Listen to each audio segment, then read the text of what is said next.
My name is Nana Gidwef. I'm from Harrisburg, Pennsylvania, representing the Kenyan community in Pennsylvania. I'm here today to protest against the IMF. Particularly, I'm very angry because when all this started, IMF had the audacity to tell Ruto not to listen to the Kenyans, young Kenyans who were protesting on the streets. I'm very angry because Ruto is a servant of the Kenyan people. It's not the other way around. But Ruto has become a puppet. That's why those IMF behind here, they've decided to give us orders.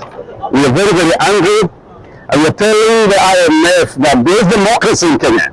The protesters have a right to go out in the streets and say no. This young man here, alongside all these are young souls that we have lost in the country because they dared go out there and ask government, why are you stealing? Why are you messing our country? This is a question all of us have been asking.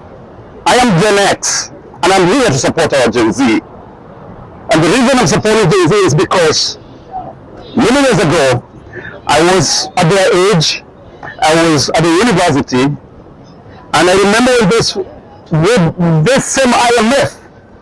One time that they came up with some sub-program, they decided that we should be paying fees. Some of us didn't have the ability to pay, and we went to the streets. And Moi and his police, just like Ruto and his police, they came out to fight us, and they killed some of us. I still remember one, Shadrach Opio, who was shot and killed, just like these innocent souls. These are our Kenyan patriots, these are our Kenyan heroes. And I pray that one day an incoming government, the incoming government will recognize them for who they are. They are our heroes. We should never forget, and I'm calling on all Kenyans to understand that we are being colonialized again. These heroes are new colonialists.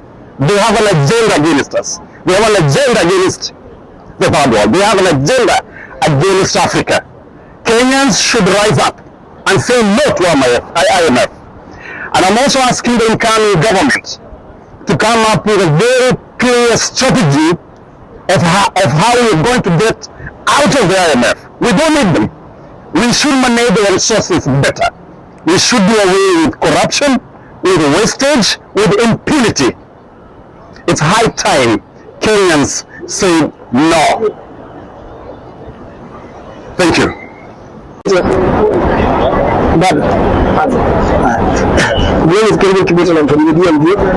So we are here to express our dissatisfaction in the manner in which the IMF policies are being enacted and implemented in our country. The policies that are being enforced are not seen to be of any economic goodwill, but rather a cycle of endless debts that tie down our economy.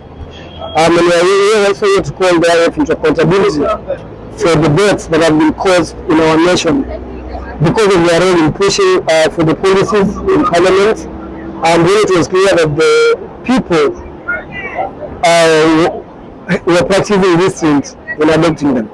So we are here to call for accountability. We are here to call the IMF to either enact policies that will help our country's prosperity, or if they can't do that, then the IMF needs to go.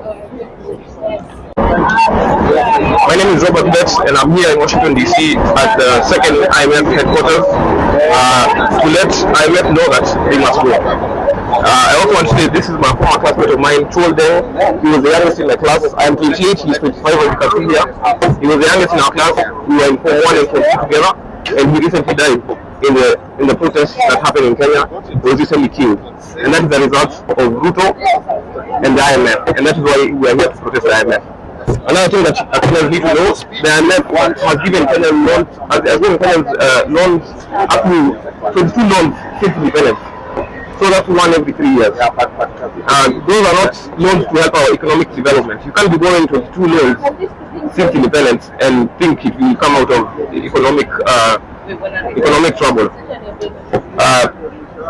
Another thing is no country has succeeded under the IMF policies and loans.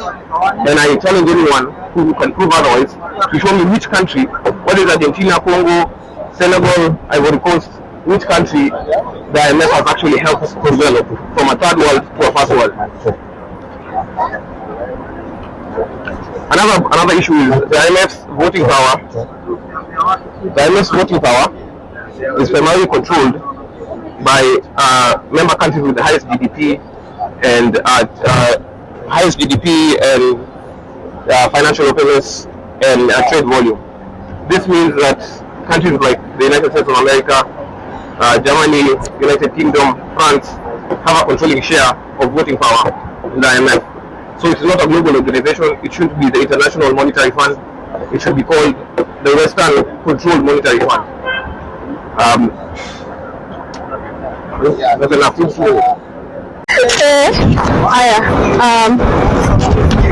My name is Valentine Gekai, and I'm here today to protest the IMF. In May of 2024, the IMF told the Kenyan government that they knew that pushing the finance bill of 2024 will result to civil unrest. The IMF has been pushing structural adjustment programs in Kenya, which has been resulted to increasing taxes, reducing subsidies, and cutting government spending, even in institutions like health and education. And that's why we have seen the value of items such as bread being proposed to increase in prices. They were trying to increase sanitary pads, cancer treatments, and every other thing that the common mwananchi uses today. And we've seen these tactics that the IMF uses. We saw what they did in Zaire, which is today the DRC. We saw what they've done in Sri Lanka. We've seen what they've done in Jamaica, in Haiti, and in Ghana. And we're here to tell the IMF today that we are tired of them bringing economic instability, and we want them to decolonize our economy right away.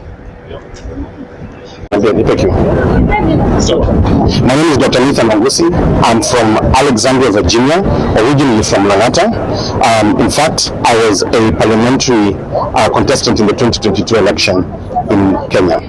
I'm here to speak to you about the impact that IMF's structural adjustment programs and policies have not only on the Kenyan economy, but on economies around the world that are heavily indebted. The IMF has gone ahead to implement what are called structural adjustment programs, fully in the knowledge that these adjustment programs can cause civil unrest in Kenya. In fact, in the Kenyan case, in May of 2024, they warned the Kenyan government that the structural adjustment programs through the finance bill would cause civil unrest. What they did not estimate, number one, was how big those protests would be, but also that the Generation Z, who are most affected by these programs and by this bill, would be the ones who would come out to protest. I believe there is an axis between the IMF and corruption in the following ways. Number one, they budget corruption in our finance bill. Our finance bill was passed with provisions to give unconstitutional offices a budget which we do not even know what that money would have been used for. In addition, there were budget items like dark funds, where money is allocated to government agencies and we do not know how that is used. In conjunction with the finance bill, we also have the conflict of interest bill, which allowed public officials to actually siphon money out of government once it's been allocated to government. We are here to protest and to make sure that IMF takes responsibility, not just for the finance bill, but for the young people who are killed because of the structural adjustment programs in Kenya. Hi, my name is Ali Badawi and we are out here. I'm actually from Washington, the Washington DC area. I've lived out here for more than 20 years. We are out here at the IMF headquarters today because of the IMF inspired finance bill. There's 53 Kenyans who've died as a result of that. You already know that there were reject finance bill protests in Kenya and 53 deaths. I don't know whether IMF knows that this might be the first time that their finance bill that they inspired has resulted to the death of 53 people. So what we want IMF to understand is that the loan shark habits they have of colluding with African leaders, specifically William Samoei Ruto, in giving us loans and making them have austerity measures in other important aspects like education, healthcare, and so many other things. It's about time the International Monetary Fund took responsibility of these 53 deaths. This is a picture of a 12-year-old I'm holding right here who was killed in the protest. IMF, this blood is in your hands. And there's 52 others, and there's more coming. There are those who've been abducted and there are those who disappeared. So please understand, these collisions that you have with treasuries in African countries like in Kenya is resulting in people dying and very poor economic conditions. Thank you so much. Again, my name is Ali Badawi. Viva Kenya, viva! Viva! Kenya wapi?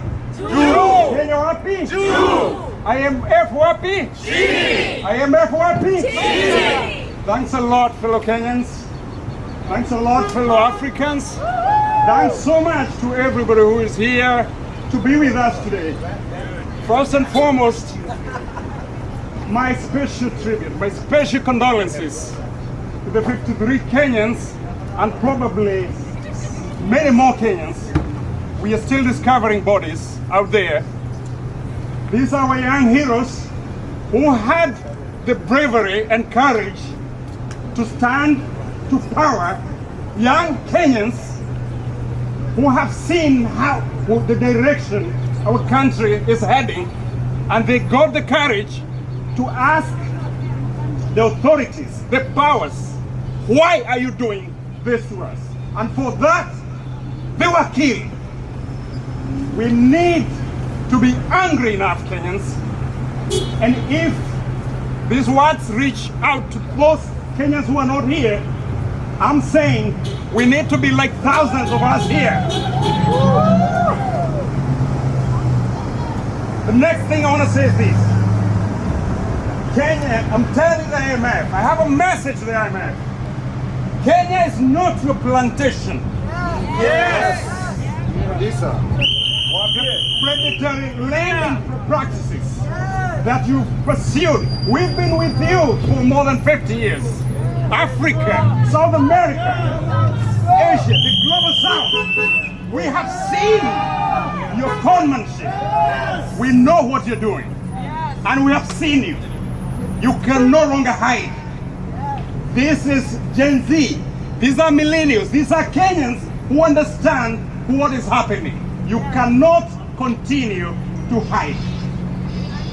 The other thing I want to say, you have a history of discrimination. Today, they come to Africa and they give us this list of conditions to meet. Maybe some of you don't know. They just started giving loans to countries at war. Just the other day. This never used to happen, but now it's Ukraine. And we know the marriage that is there between the West and what is happening in Ukraine. But when we are at war, when we have our own troubles, they don't come to us. So, what I'm saying is this. They are more than ready to tell us to forget our Linda Mama programs. They are more than ready to tell us to reduce our health expenditure. They are more than ready to tell us to reduce our expenditure on education. Viva Kenya, viva! Viva! Kenya first! Kenya first! Kenya first! Kenya first! When I say silence, you say it's complicity. Silence. It's complicity. Silence. It's complicity. Silence. It's complicity. Wamama.